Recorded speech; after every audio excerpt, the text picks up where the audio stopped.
Welcome to Blizzard Fire. We hope this video helps fire up your solution. You start by doing the most impactful quick checks. First, power cycle both monitor and PC. Unplug for 30 seconds to clear transient faults. Next, inspect the VGA cable and connectors. Look for bent pins, debris, and confirm screws are snug. A loose connector often causes no signal.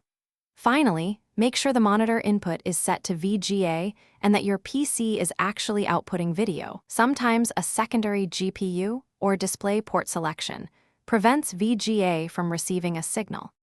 Once done with basic checks, isolate the problem by swapping components. Try a known good VGA cable or connect the PC to another monitor to determine if the cable or display is at fault. If using a discrete GPU, power off and reset the card.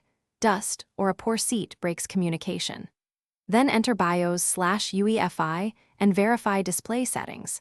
Enable onboard VGA if needed or set primary display to the correct adapter, because the system can default to another output, and leave VGA silent.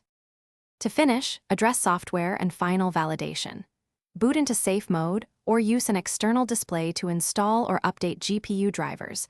Driver mismatches can disable VGA output. Make sure resolution and refresh rate are within the monitor's supported range.